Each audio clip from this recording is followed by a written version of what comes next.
How to enable announce calls on iPhone. Hey, how's it going? My name is Adam. Today I'm going to show you how to do it. Now what I'm going to do, I'm going to just go back to my screen, and what I'm going to do here, I'm going to just go ahead to the main settings, right? In the main settings, what I'm going to do, I'm going to click on the general, and I'm going to just go ahead and click software update. It is important and crucial to have your iOS to have your iOS update to the latest version, right? So after you update your software to the latest version, just go ahead and do it. And as you can see, I don't have one.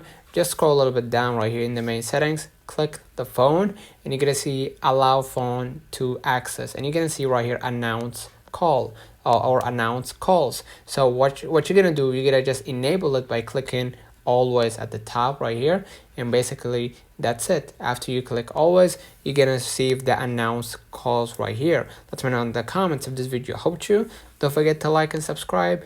Thank you for watching.